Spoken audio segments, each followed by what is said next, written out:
So, welcome back for the last section of our conference.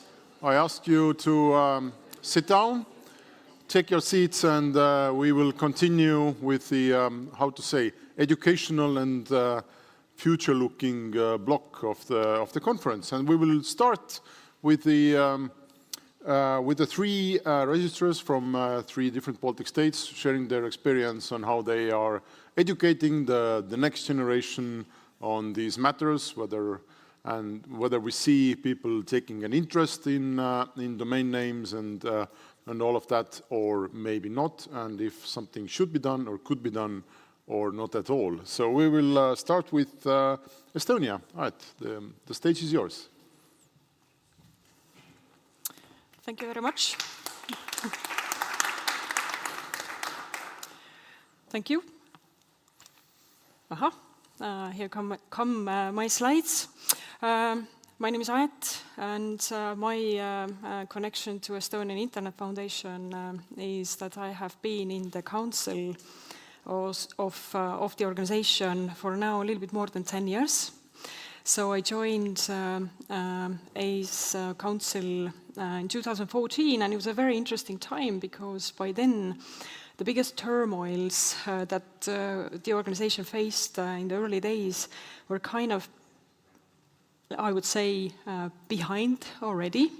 And it was an exciting time forward. And quite quickly, we realized that now that the kind of technical challenges are I'm not saying that there are not technical challenges today, but there were quite a lot of different interesting challenges in the beginning of let's say, reorganizing the top domain management that the organization faced in early years.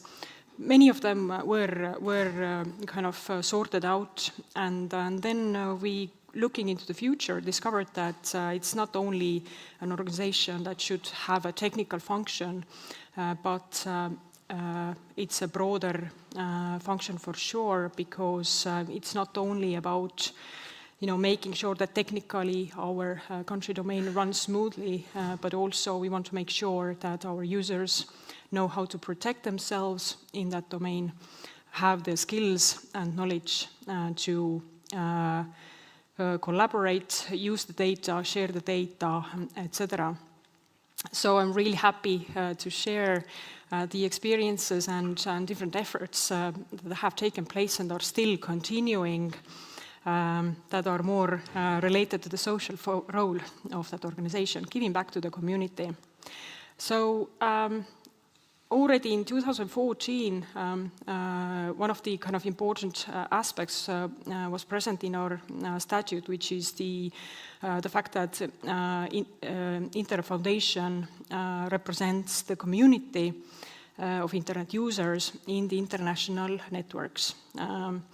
And in 2023, we kind of extended that social task and added that we are also actively involved in promoting internet governance and internet freedoms, etc., in Estonia as well. And it wasn't so much about deciding that now we will start doing that, but it was more, I would say, reflecting what the organization was already doing for very, very, very many years.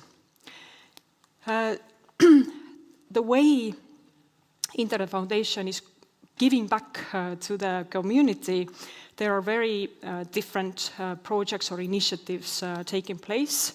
One of my favorites is the fact that we fund different community-sparked projects. And one of the first ones that was funded in 2017 was an initiative that was very passionately driven by Birgi Lorents. I'm sure our Estonian peers here have heard that name at least. And she was at that time basically in TalTech very passionately, driving different initiatives that were targeting different age groups And Kyberpuuring was not the first project that she was driving, but one of the kind of follow-up projects, I think it was Kyberpähkel or something that was before that.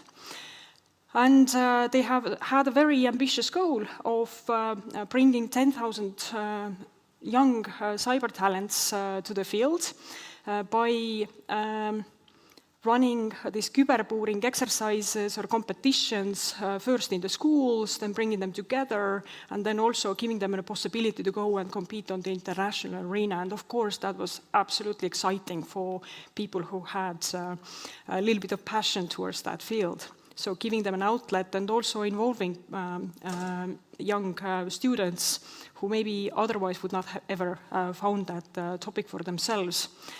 And I looked into the latest 2025 Kyberpuuring results, and it was this year 117 schools that participated, and close to 4,000 students were participating all together in those initiatives, and I think it's awesome.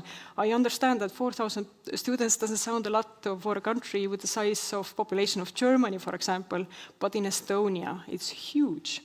Our population is so tiny that number of students is absolutely remarkable. And of course, that also gave us a possibility to come and organize webinars, introduce the DNS field to those young talents. And this is kind of the continuation, that is continuing kind of efforts that are going on all the time. So this was one of the first projects, but it didn't stop there.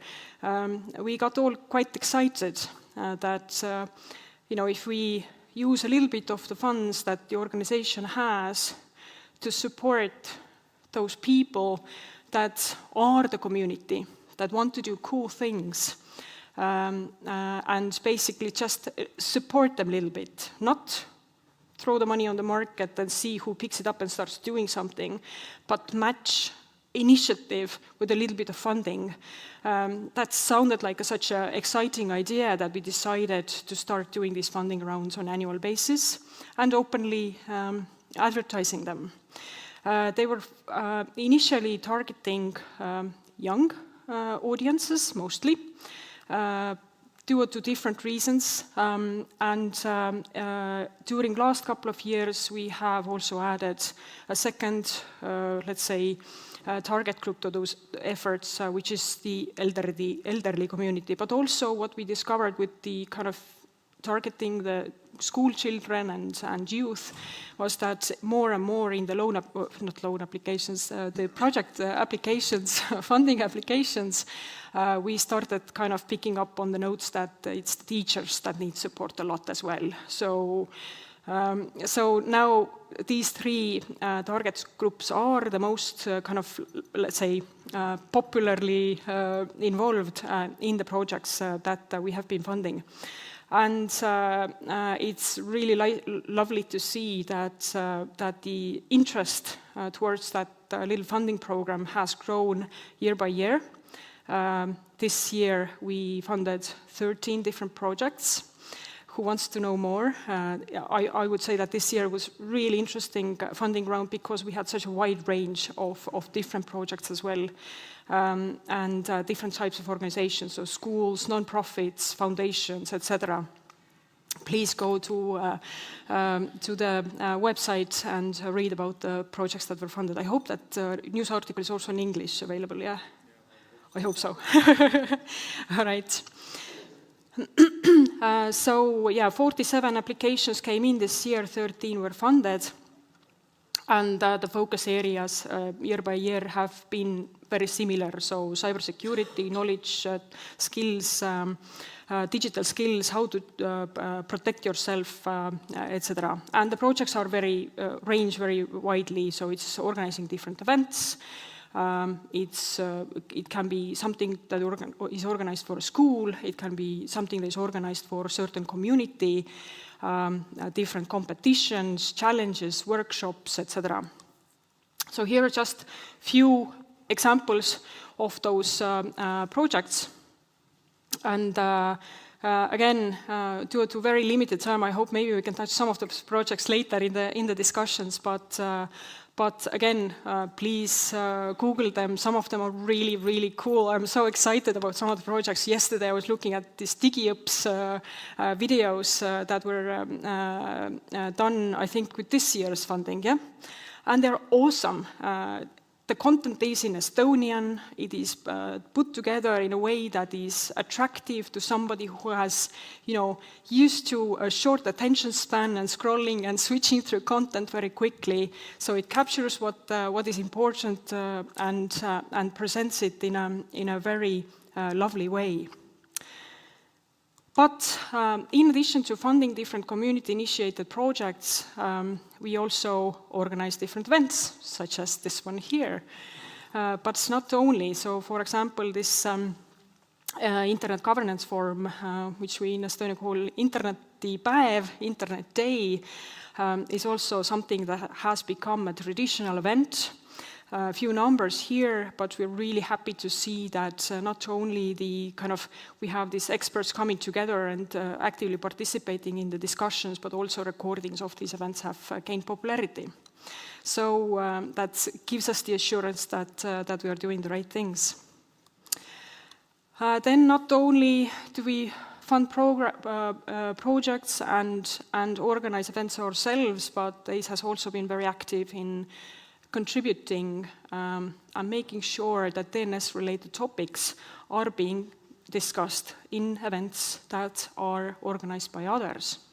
So Estonians again know Arvamus Festival. We have this huge festival happening in center of Estonia. Everybody comes together and the range of topics is very wide that's being discussed there. And why is it important for us to be present there with the topics that are related to DNS? Because the majority of the people who come there don't come there because of their interest towards cybersecurity or web domain or any digital interest.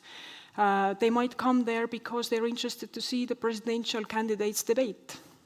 Or they might be there because they are interested to see some other event that is taking place under that umbrella. And that gives us access, visibility towards people who didn't seek that information, but who walked past and stopped because the discussion was interesting. So another great initiative that has now become a tradition. Am I already over time, by the way? A little bit. Okay, I'll try to go through the next things a little bit faster. Obvious things, collaboration with our international partners. So there was early April training days organized in collaboration with RIPE, just one of the examples that has happened this year. And of course, every year something is taking place. ACE has an open door policy and behaves like a competence center. So whoever is the party that should know more or wants to know more, organizations always happy to do dedicated training days, be it lawyers or judges or prosecutors or police and border guard, or have a discussion about how to reasonably manage things when issues arise in CERT or whatnot. So open door policy towards everybody, and we are very happy if those collaboration partners take interest in the domain in more detailed level. But what we have learned, especially when it comes to these funding projects, I think one of the main takeaways for us right now is that it would be very, very nice to have more coordination. We see a lot of same wheels being invented by different communities. We would like to see a lot more of reuse of what has already previously been done. 10 years ago, there wasn't maybe that much good quality materials available in Estonia, for example, but today there already is. And seeing in where somebody starts and comes and describes that they are starting something from the scratch is not something that we like to see. It would be really good if there would be more coordination about what is already there.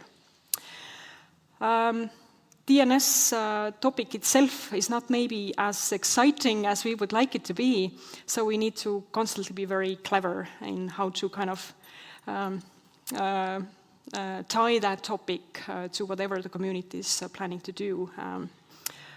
So that's definitely interesting aspect that we need to keep in mind. And also, of course, different target groups need very different approaches and very different tools. So again, a lot of coordination actually would benefit, for example, when it comes to, I don't know, teaching elderly population, for example.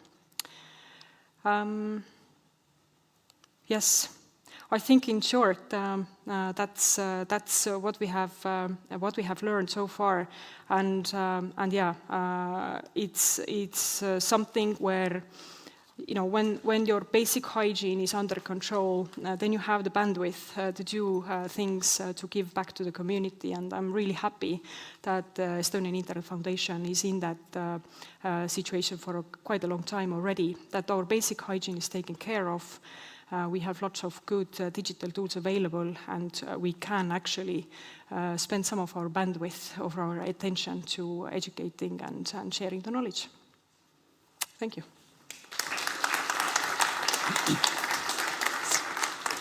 Thank you, Art. And now we are moving to Latvia with Katrina. Yes, thank you very much. Hello again. So when we talk about education, we think about the future.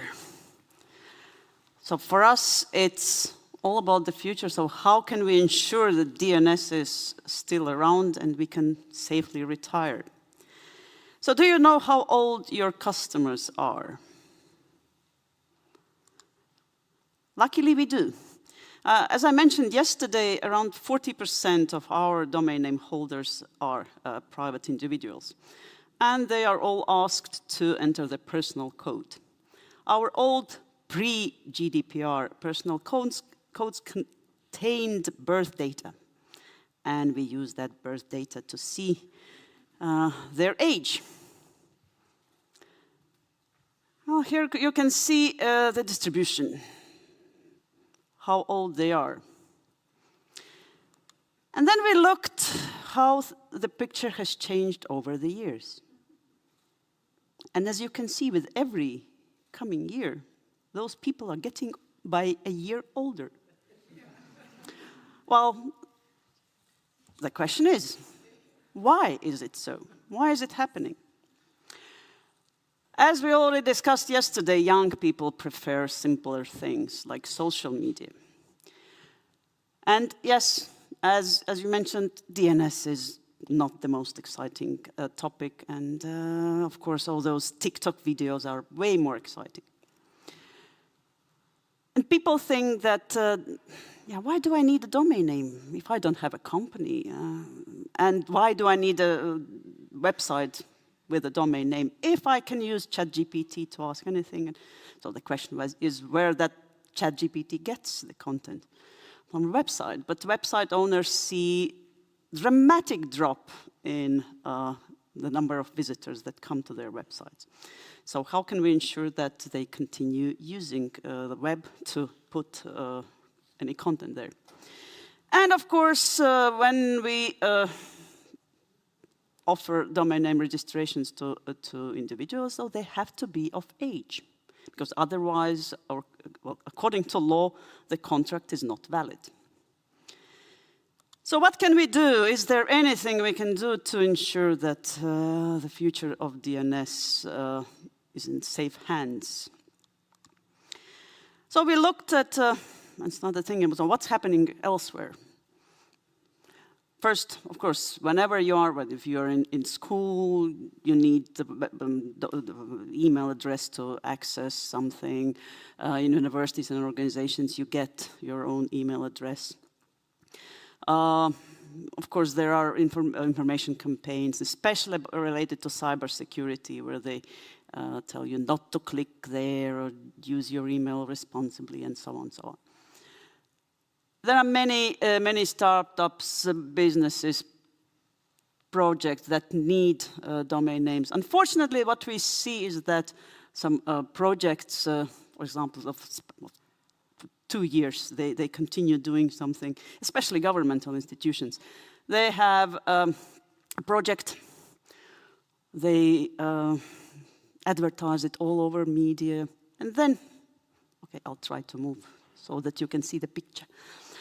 No, I'll try not to drop off the stage, which probably would add some entertainment, but won't be of any value.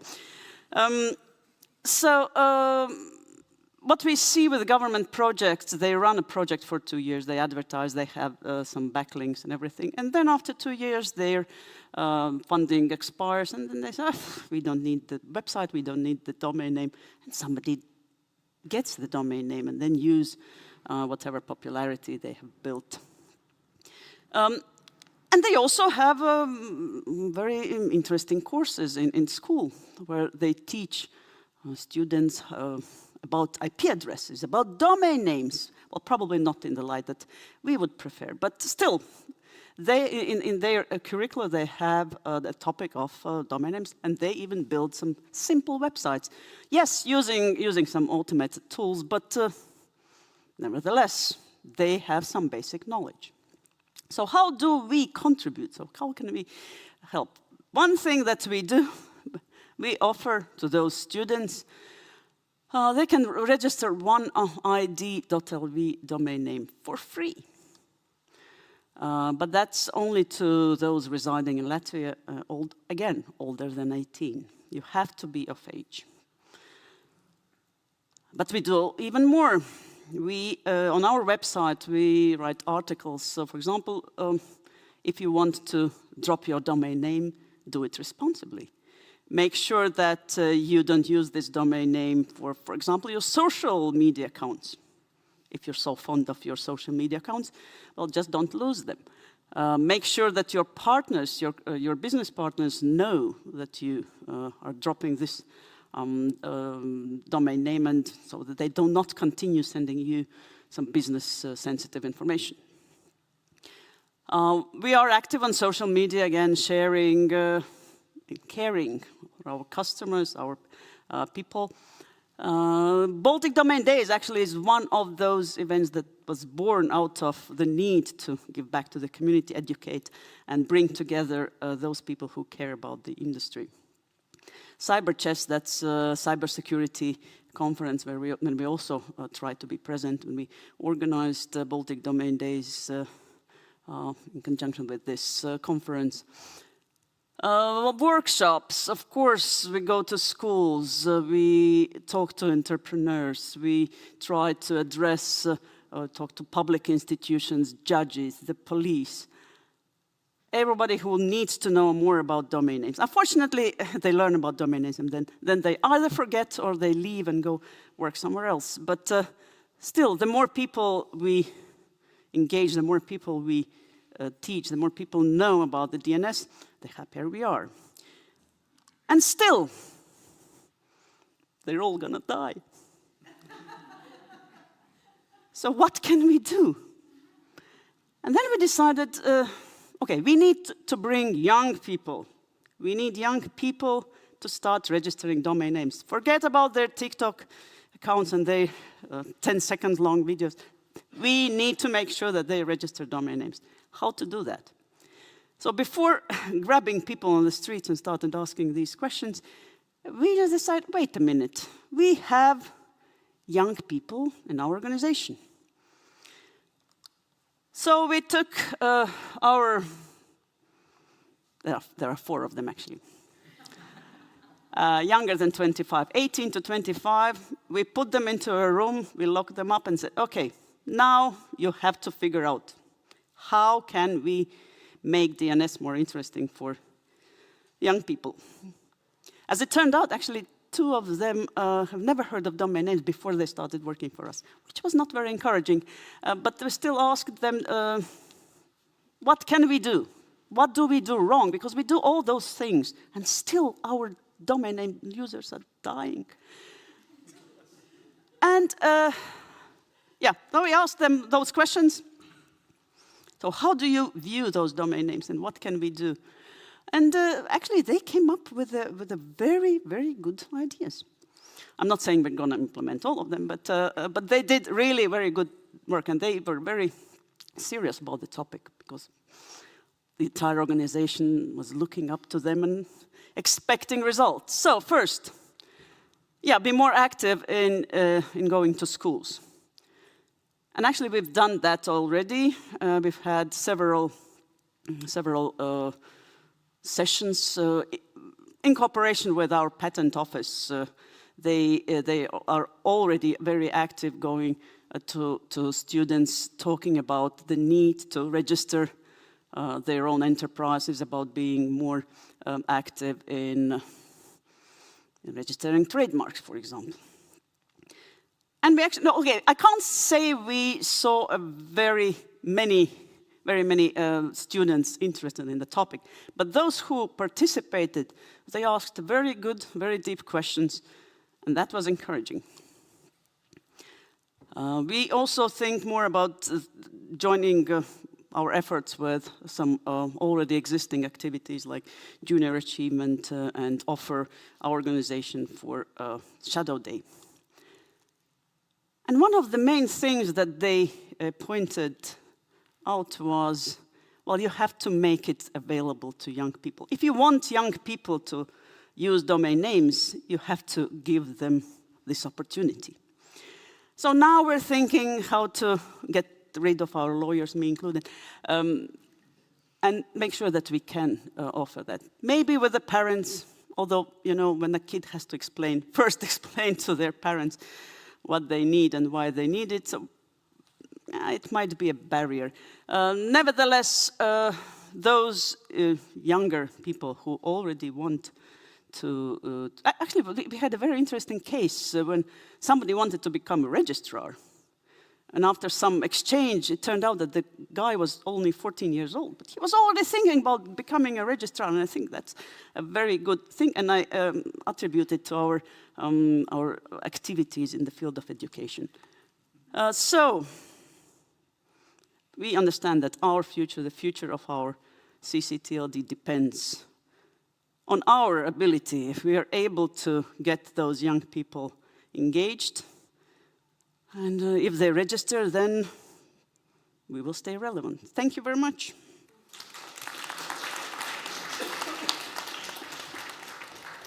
Thank you. And now, Tomas, you are ready, and we would like to see or hear if the Lithuanians are also dying, or what's the situation there? I hope I will not be so dramatic as Katrina. We are part of university, but still we are not in the university's educational process. So we are doing domain name business. But still, I think one of the first projects was to design and to make domain registration and website creation detailed guide, because we think that domain name by itself, it doesn't create so much value for end user, because the user wants a product. Usually they imagine the product as a website or as email address or other product, but not the domain by itself. So the guide describes in details, step by step, how to create a registered domain name, how to create website, to what pay attention, and so on and so on. So all the step by step. Why is actively participating in teaching end users in regions. So as you can see in photo, so he goes to regions, to business information centers in these regions, talks with the representatives of the centers, and they are agreeing on some practical trainings for end users. And then he goes and provides all these practical trainings for the local community, for the small businesses usually, and young people also. The trainings, practical trainings, so it consists of a presentation and theory about domain names, about websites and creation. And then it's followed by practical training where people are creating their websites. They even registering domain names if they want to. And topics which are covered by these digital marketing workshops are quite extensive. So it's about domain names, about DNS, about hosting, about email address creation, about website creation with content management systems, and so on, search engine optimization. And during this process, it's important for us to cooperate with our registrars who are also providing hosting services. So they are providing test accounts for these students to be able to practically to create their websites. And also the benefit for the registrars that these people are already getting familiar with the interface of this registrar. So if they want to later to use maybe or create, so it could be that they will choose this registrar. So it's win-win situation for everyone. Also, we have a series of seminars with together with State Patent Bureau of Lithuania. Also, we are cooperating with Lithuanian Chambers of Commerce. Even last week, I had presentation in Chamber of Commerce about new cybersecurity requirements, and there was the day of the CIOs of the region who were interested in this topic. So. Also, there is an ongoing coming project with national libraries of Lithuania. So we have infrastructure, we have classrooms, how to say, where local internet community can come. So it's a very good opportunity to spread our information and knowledge. Other activities, yes, every year Lithuanian Criminal Police Training Center is organizing training for criminal police who are working with intellectual property and so on. So we are going making presentations about internet resources, IP addresses, domain names, where to find information, how to check it, and so on and so on. So also we had not one presentation to a government working group about blocking access to harmful content on internet, and in regards of DNS, because DNS is the solution in Lithuania which is used to block access to harmful content. And we have, I think, maybe 6 or 7 institutions who have a right to give mandatory order to internet service providers to block access to these resources via DNS. And also we have not a lot, but 1 or 2 lectures in a year about DNS and its role in cybersecurity for students in our university, Kaunas University of Technology. Laura, we have some lessons about disputes between domain names and trademarks. It's more for not IT, but for, I think, to law-oriented students. So, and that's it from our part. There's some pictures with our colleagues doing their job. So, thank you.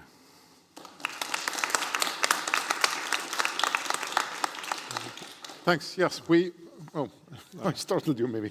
Anyway, I invite you back on stage so we can have a a short discussion about these things. You know, I was listening to you and I was thinking, when the internet started, and I have written about the history of internet and all these things in Estonia, then I remember it was a huge thing when we got our .ee. The feeling was that we were part of the world, sort of, you know. It was the time when the borders were opening up and Estonia was becoming Estonia again. Same in your countries, I'm sure. Like, this was almost like a symbol of freedom or a symbol of belonging to the West or something like that. And now, you know, the world is changing, and it can be said that every personal .ee domain with a personal blog or a personal whatever kind of also signals that I'm here in my EE domain and I don't want to be part of the larger world, because the world has moved to LinkedIn's and Instagrams and TikToks and all these other places. And we are sitting here saying, oh, you know, it's such a bad thing, people are not registering .ees anymore, but maybe they are registering .coms or just, you know, making TikTok accounts. Like, maybe the world has changed and we are sort of here complaining that young people are not buying horses anymore, although horses are so nice and very friendly animals. And, you know, we should do everything we can to make them buy horses again. And, you know, this is a... How would you answer to that? If anyone wants to start. Right, you were first. You should... Oh, sure. It's such a lovely question. I think this question comes up in our council meetings at least once a year. Okay, so you know what to say then. I don't think there is like this one truth, but okay, I can like kind of reflect my opinion, and maybe Heiki later, at least in the coffee corner, can also share the numbers. But I think we've been rather fortunate in .ee domain actually, that we haven't, let's say, lost the competition, at least when we look at the numbers, that our growth might be sometimes slowing down or whatnot, but we can't currently, looking at the numbers, definitively say that we are losing the war to .com or .eu or whatnot.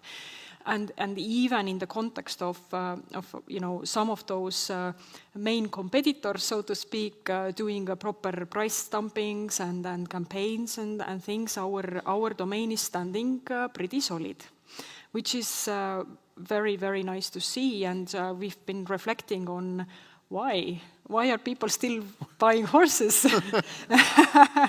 And I guess the kind of answer is in different things. I think a little bit of it is also kind of this national pride, and you know, if you, I don't know, even if you own the international organization, be it the bank or big insurance company or whatnot, then you know, even for international organizations, parking also the local domain is mostly rather traditional thing.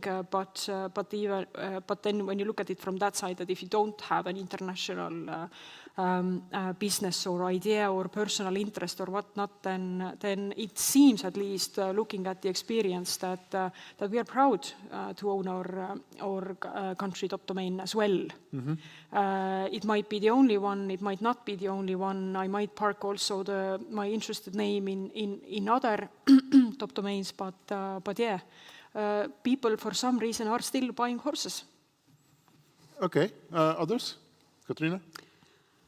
Well, how's the horse business in Latvia?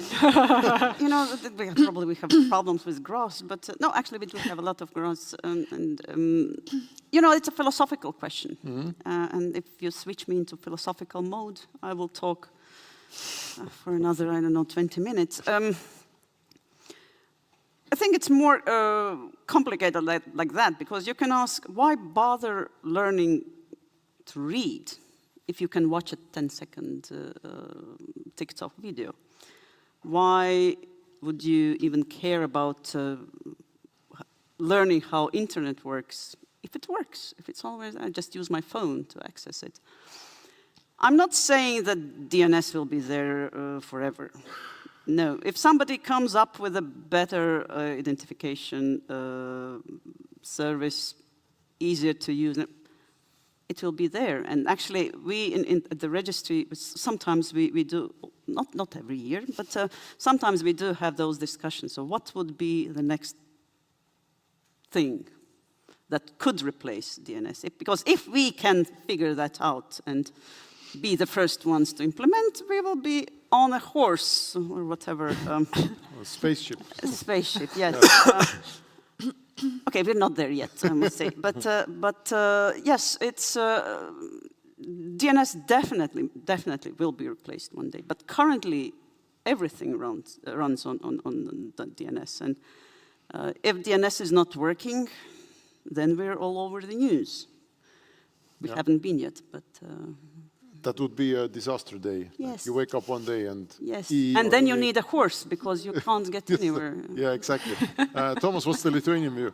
Like, I would maybe look from a technical approach. So still, domain names are used to make easier life to access resources, because for computers communicate with each other, they don't need domain names. So actually they're using IP addresses. So, but for let's say for the same applications in mobile phones, for them to connect to resources and to get some information, they will use domain names, because if they will encode IP addresses inside, so it will be hard for them to change the internet service provider and so on and so on. So usually they're using domain names, and then if needed, just changing association IP address with domain name. So I think from technical perspective, currently at this internet protocol, domain names are still used. But which one to use? Yeah, I think it's like, if you're a nationalist, you want to show your association with your country, maybe then you're using your country's domain name. If you are globalist, yeah, you will use maybe some domain name which is global. So it's, I think it's everyone can choose, but looking at the thing that people like to express themselves and associate with some label, like car numbers in Lithuania, they are quite expensive now and still quite popular, and people like all these individual car plates. So they even do not do any, how to say, technical or something, some action. They just like labels. So for domain names, you can use it for different resources, different electronic services to associate emails, websites, and so on. So I think it's still, the horses are not dead. The health of the CCTLD, the number of .es, .lvs, .lts registered, it's not a number in itself. Like it's a function of something. It shows. It's an illustration of something. You know, for example, I would say the number of .es registered could show the health of small and medium businesses in Estonia. Right? If people start many companies, therefore they will register more .es. I'm sure it's the same in your countries. Or maybe foreign companies opening up branches in Estonia. So it serves like a mirror view of economy, for example. But maybe something else also. I don't know what that something else is. How do you view, like, should we pursue just the number of domains being registered? Is that number valuable in the bigger picture? Or is it, like, for you, what does it show, the number going up or number going down? For us, I think it shows, first of all, the country's health in this perspective, because if let's say when war started, Ukraine and Russia, so the domain name registration stopped, actually dropped down. So because people are unsure how they will live, what business they will stop or not. So I think that's unclarity. So it reflects on the domain name registrations also. So and we can feel all the, how to say, actual interesting topics of life, looking at the domain names that are registered. If it's elections, we can see all names, surnames, and so on. Registration are coming. If it was this hype of crypto, all this, you can see all this wallet, crypto wallet, one name of crypto, so you can see the life because it's part of your life, and I think it shows the whole state of a country. It's like a weather report for the country. No, it's like news. Yeah. You can skip reading news. You just look at the domain names submitted today, and you know what's happening. But I mean, yeah, this is a good point because you see at least a few months ahead. If people start registering domain names implying that the current government is not good at all, or or whatever like topics, you can run a semantic analysis of the new domain names being registered, and can have maybe a pretty good view on what's going to come up in society in a few months. I think there are also like other aspects. Of course, the kind of how active the smaller companies are in taking their business online, for example, etc. That's definitely something that reflects a trend. But at the same time, when you look at the kind of domains purchased by private persons, it definitely should reflect also the digital skills, etc. So this is the part where making sure that the community is there, the skill set is there. I really liked what you explained, that you were doing this, not only the trainings about like how to create the domain name, but also like how to get your first website up. So that's I think as relevant as the kind of business side of it. So domain owners are not only businesses, but also private people.